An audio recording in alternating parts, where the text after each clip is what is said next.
एक लास्ट सवाल जो है, जो सभी के मामले में आ रही है, वीआईपी कल्चर।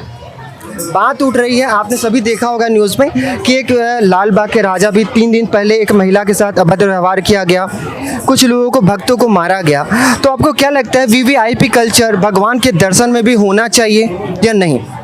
देखिए, इंसान बहुत सारा अनुदान देता है, तो उनको अगर थोड़ी फैसिलिटी दी तो उसमें कोई गलत बात है ऐसे हम नहीं कहेंगे, क्योंकि जिसका जो स्थान है उस हिसाब से उसको वैल्यू देना ही। महिला सुरक्षा कितना मैटर करता है? लेकिन इसका मतलब ये नहीं होता है कि जो सामान्य जन आए आप उनको उनके साथ अभद्र व्यवहार करो। आपने सुना 3 दिन पहले एक आत्महत्या हुआ है लाल बाग के मत दर्शन कर, हाँ, और उसका पत्र 3 दिन पहले प्राप्त हुआ है। तो मैं उससे जानना चाहूँगा, मेरा है कि जो वीआईपी कल्चर चल रहा है, वीआईपी कल्चर हम उसके खिलाफ नहीं है, लेकिन जो वृद्ध महिलाएं हैं, गर्भवती औरत हैं, उनके साथ में जो एक साथ लाइन होता है, क्या उसकी व्यवस्था होनी चाहिए? हमारे यहाँ पे सिद्धिविनायक हो, कहीं पे भी आप बड़े बड़े मंदिरों में जाएंगे तो आप देखेंगे कि व्हीलचेयर की सुविधाएं होती है।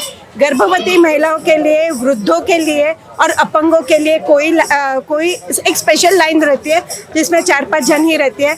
मंगलवार को, अंगारिका को, कभी भी आप जाएंगे, कहीं पे भी जाएंगे, सब बड़े बड़े सभी मंदिरों में है, लेकिन मेरा एक सवाल बस है कि वहाँ पास है कि नहीं? आपका जो सवाल है वीआईपी कल्चर का, ये वीआईपी कल्चर शुरू कहाँ से हुआ? ये हमने तो नहीं किया है, ये तो मेरा सवाल वो नहीं वीआईपी कल्चर, मेरा सवाल सर है कि जो वीआईपी कल्चर में जो 24 घंटे से 3 दिन से लाइन पर लगे हैं उन भक्तों का, और जो वीआईपी 5 दिन में 5 मिनट में दर्शन हो जाते हैं, क्या वो सही है या गलत है? देखिए, भगवान भी छांट के दर्शन देते हैं। देखिए, मैं तो ये कहूँगा कि ये गलत है, हाँ, क्योंकि वीआईपी कल्चर का मतलब ये नहीं होता। वीआईपी कल्चर का मतलब होता है अगर कोई आदमी आपके लिए, पूरे समाज के लिए काम कर रहा है और उसके बाद सीमित समय है तो उसको हम समय दें। वीआईपी वो नहीं होता है जो घर में बैठा है और आके गाड़ी से यहाँ आ गया। वीआईपी वो होता है जो हमारे पूरे समाज को, वीआईपी का मतलब क्या है, very important person, not by his wealth but by his time he is giving to the society। तो सोसाइटी को जो बहुत समय देते हैं।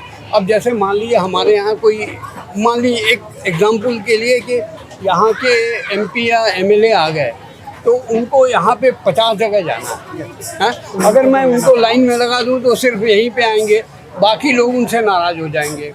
तो ऐसा नहीं होना चाहिए। लेकिन वीआईपी कल्चर का मतलब मेरा ऐसा है कि जो वीआईपी कल्चर की बात आप बोल रहे हो वो कुछ जगहों के लिए है, वहाँ पे ऑलरेडी प्रतिबंधित एरिया है और वहाँ पे दोनों व्यवस्था है, दोनों इक्वल व्यवस्था है। ऐसा नहीं कि वीआईपी के लिए केवल छोड़ा जाता है। वीआईपी एक इंस्टेंट के लिए होता है, एक समय के लिए होता है, उसके बाद सब नॉर्मल आदमी भी। मेरा सवाल है, महिला सुरक्षा कितना मैटर करता है? महिला सुरक्षा, सुनो, महिला सुरक्षा जो है, महिला सुरक्षा के लिए ऑलरेडी सरकार कृतज्ञ है। और अगर आपको महिला सुरक्षा की नीति को जाननी है तो किसी और स्टेट में जाइए, महाराष्ट्र सबसे सुरक्षित महिला। मेरा है अभी 3 दिन पहले एक दुर्घटना हुआ था जिसमें फर्स्ट डे में मैं खुद कवर करने आया हूँ, जिसमें एक महिला थी, उनके साथ अभद्र व्यवहार किया गया और वो अभद्र व्यवहार करने वाले पुरुष वर्ग थे।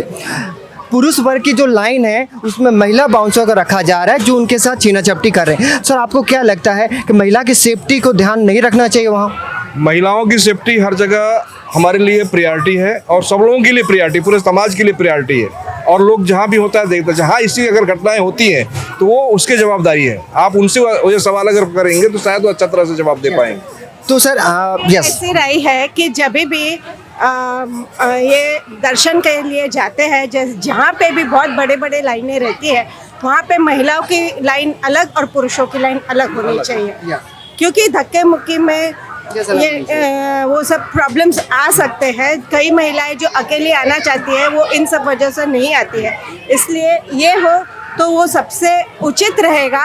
और भगवान के दर्शन करने में भी एक मर्यादा रहती है, उसका भी पालन हो सकता है। क्योंकि देखिए हमारा सवाल हमारा नहीं, आम पब्लिक का है, और पब्लिक से जुड़ी सवाल हमको करना है।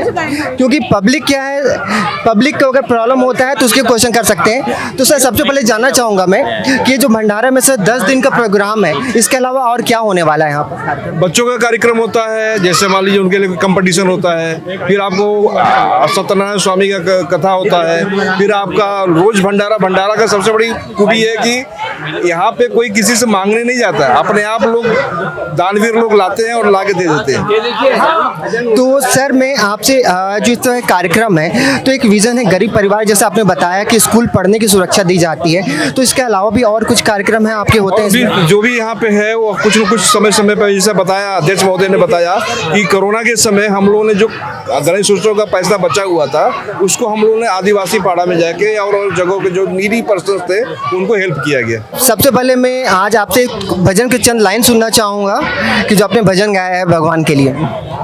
सरस्वती माता शारदा ने सिमरु गणपत लागू पाए, होवे होवे गणपत लागू पाए, होवे होवे ऊंची चढ़ू ने नीची उतरू रे मत चोरे मणियारा थारी बात, होवे होवे जोरे मणियारा थारी बात, होवे होवे माता में मुगट सोबनो रे मारे, माता में मुगट सोबनो रे मारे, टीलरी रोसिनगार, होवे होवे टीलरी रोसिनगार, होवे होवे सरस्वती माता शारदा ने सिमरु गणपत लागू पाए, होवे होवे